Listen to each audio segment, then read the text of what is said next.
होता है। अब हम पढ़ेंगे अयोग वाह। कहोगे कि सर जी कितनी बार पढ़ाओगे अयोग वाह? अयोग वाह जब तक पूरा नहीं होगा ना तब तक पढ़ाते रहेंगे भाई।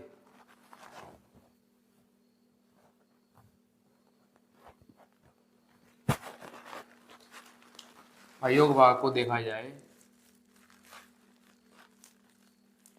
तो मूलतः ये दो होते हैं, एक अंग एक आह, लेकिन इसमें एक और शामिल कर लिया हमने जिसको चंद्र बिंदु कहा जाता है। क्या कहा जाता है? चंद्र बिंदु कहा जाता है। ठीक है, अब इनको समझना कैसे है? नाम इनके अलग, सबके अलग अलग नाम होते हैं। कैसे नाम होते हैं? तो अगर मान लो हमने लिखा ये, तो इसको पढ़ा जाता है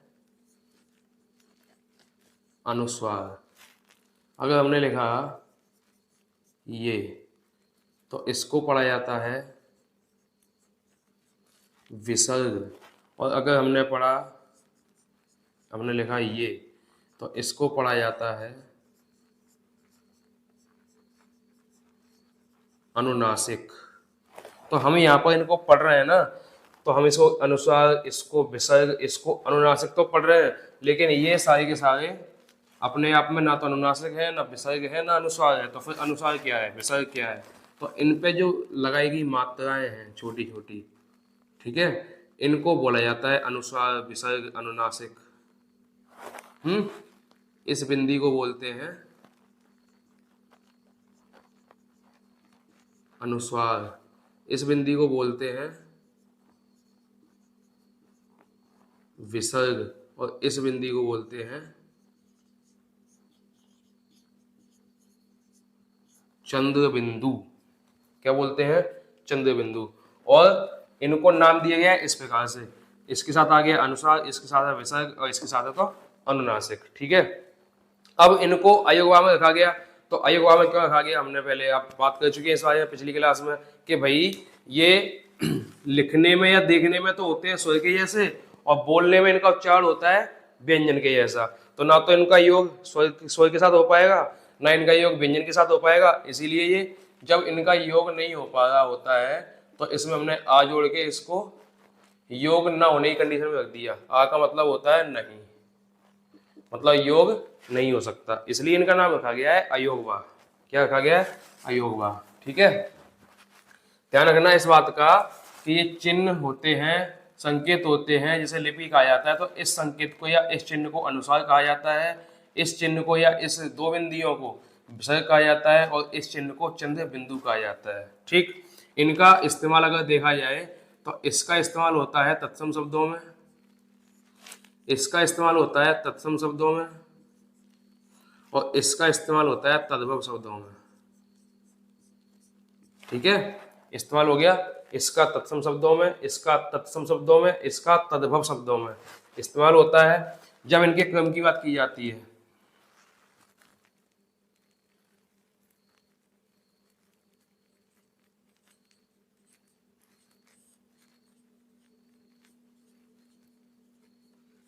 जब इनके लिखने का क्रम की बात की जाती है तो लिखने का क्रम कैसे तय किया जाता है भाई?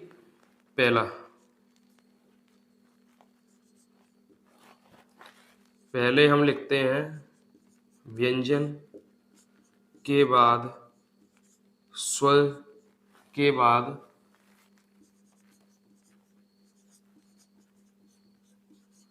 अनुस्वार। दूसरा हम लिखते हैं व्यंजन के बाद स्वर, के बाद विसर्ग। तीसरा हम लिखते हैं व्यंजन के बाद स्वर, के बाद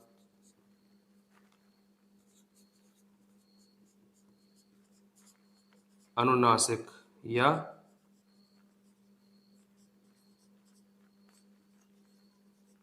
चंद्र बिंदु। ठीक है, तो इस तरीके से हम इनका इस्तेमाल कर सकते हैं। देखो, जब हमें इन तीनों का इस्तेमाल कभी भी करना हो, अनुस्वार का, विसर्ग का, चंद्र बिंदु का, तो इनका इस्तेमाल करने के लिए ये क्रम होता है। पहले हमको लिखना पड़ेगा व्यंजन, उसका लिखा जाएगा स्वर, और व्यंजन और स्वर के बाद इन तीनों में से कोई भी लिख दो, ठीक है। तो ये तो बात होगी, मैंने यहाँ आपको बता दिया इनका। लेकिन पिछली क्लास में मैंने आपको बताया था, क्या बताया था, कि इनका इस्तेमाल कभी भी व्यंजन के बाद नहीं होगा। बताया था इनका इस्तेमाल कभी भी व्यंजन के तुरंत बाद तो नहीं होगा, किसके बाद होगा, स्वर के बाद होगा। अब स्वर का अगर स्वर के बाद अगर इस्तेमाल करना है ना, तो स्वर के बाद इस्तेमाल करने के लिए आप इसका इस्तेमाल भी कर सकते हो, लेकिन इसका इस्तेमाल उतना उचित नहीं माना जाता, क्योंकि इनकी ये मात्राएं हैं हमारे पास, इनका इस्तेमाल उचित नहीं माना जाता। तो इसको लिखा क्या जाता है, छोटे आ को इनके नीचे इनके पीछे क्यों लिखा जाता है, तो इनको लिखने की वजह ये है कि कहीं तो इनको टिकाना पड़ेगा ना, कहीं तो रखना दिखाना पड़ेगा ना कि हाँ फिर यहाँ रख सकते हैं, ये ऐसे रख सकते हैं, ऐसे रख सकते हैं। लेकिन इनकी मात्राएं संकेत चिन्ह तो ये होते हैं, तो हमको इन पे ध्यान रखना है। अब इनका इस्तेमाल स्वर के बाद ही होगा, इस स्वर का फिर इस्तेमाल नहीं किया जाता, ठीक है। इनका इस्तेमाल स्वर के बाद ही होगा। अब इसमें एग्जाम्पल देखना चाहते हो तो उदाहरण के तौर पे एग्जाम्पल देख लो भाई। अनुस्वार लगाना है,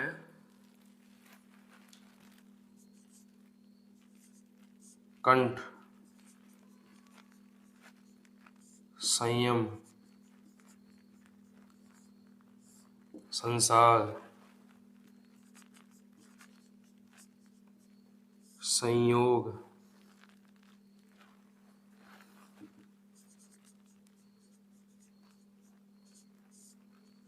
अंकित, बंटू। ऐसे और भी आप एग्जाम्पल या उदाहरण देख सकते हो। अब अगर विषय लगाना हो तो ये देखो, दुख,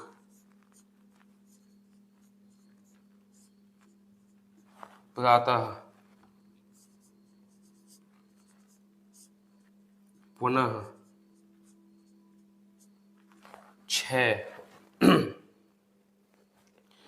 और कोई आ सकता है,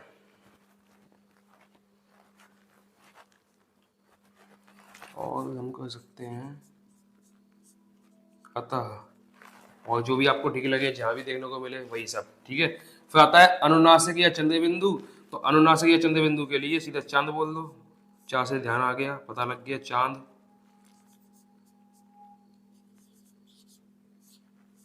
बांझ,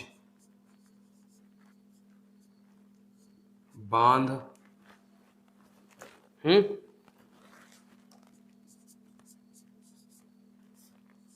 सांप, सांप। और क्या हो सकते हैं, और क्या हो सकते हैं, और जो आपको ध्यान आ जाए वैसे आप उनका इस्तेमाल कर सकते हो। हमको क्या एक दो शब्द मिलेंगे, देखो दो शब्द का ध्यान रखना, ये आपको और अच्छे समझा देंगे कि भाई हंस का प्रयोग एक पक्षी के लिए होता है ना। हंस, हाँ पे छोटी वो सॉरी हाँ पे बिंदी, तो उसको बोलेंगे अनुसार। और जब भी अनुसार लिखा जाएगा तो उस हंस का मीनिंग पक्षी होगा, और इसी हंस के ऊपर हम लगा देते हैं चंद्र बिंदु। तो ये एक होती है क्रिया जिसे हम कहते हैं हंसना, ठीक है। ये एक क्रिया होती है, ये एक संज्ञा होती है। तो इस तरीके से आपको याद रखना पड़ेगा या ध्यान रखना पड़ेगा कि हम सोच समझ के ही इनका इस्तेमाल करें। ऐसा ना हो कि हमको पक्षी बताना हो ऐसे लिख दिया जाए, हमको कोई क्रिया बतानी हो ऐसे लिख दिया जाए, ऐसा नहीं होगा। अगर ऐसा होता है तो गलती हो जाती है भाई। इसलिए तो इनको समझाया गया है कि इनको कैसे कैसे इस्तेमाल करना है, कहाँ कहाँ इस्तेमाल करना है, कहाँ पे हम कैसे इसको किस नाम से पुकारेंगे, ठीक है। इस प्रकार से अयोगवा बन जाते हैं आपके तीन। मतलब मूलतः दो ही होते हैं, लेकिन इसको भी ऐड कर लिया। अब अगर इसको क्या आपको अगर इस्तेमाल जैसे और इसमें जोड़ना हो तो आप आगत को भी इसमें रख सकते हो। लो भाई, आगत को भी तो रख सकते हो, क्योंकि वो भी तो एक आपको मात्रा ही दिखा रहा है कि ये मात्रा है आगत वाली, और इस मात्रा को बोला जाता है आगत। इस मात्रा को बोला जाता है आगत, ना कि उसके नीचे बने हुए अक्षर को या वर्ण को, ठीक है। तो ये चार मात्राएं देख लो, ये चार मात्राएं आगत का ध्यान कराती है कि भाई आगत सॉरी अयोगवा में एक बिंदी आ गई तो अनुसार होगी, दो बिंदी आ गई तो विसर्ग होगा, चंद्र बिंदु के जैसा आ गया मतलब चांद आ गया आधा, और बिंदी आ गई तो चंद्र बिंदु होगा, अकेला चांद आया बिना बिंदी के तो आगत होगा, ठीक है। ये वाले आगत वाले जो संकेत है या चिन्ह है, इनको दूसरी भाषा से लिया गया है, इसलिए इनको आगत कहा जाता है। ठीक है, अब हम छोटी सी बात और बता दें आपको कि हिंदी वर्णमाला में अर्ध स्वर भी होते हैं जिन्हें या और वा कहा जाता है। इन या और वा का उपयोग अर्ध स्वर के रूप में इसलिए किया जाता है क्योंकि हम आ को बदलकर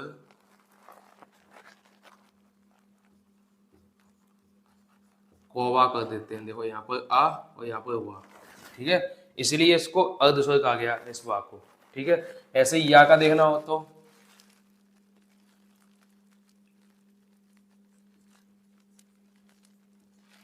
जाइए,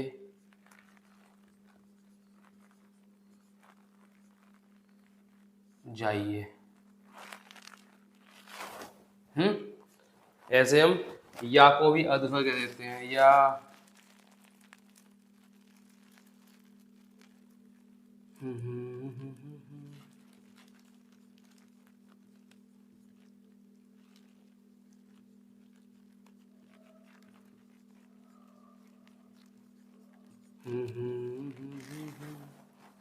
ये देखो, हम ए को या में परिवर्तित कर सकते हैं और आ को वा में परिवर्तित कर सकते हैं, इसीलिए इन दोनों को या और वा को अर्ध स्वर कहा जाता है। ठीक है।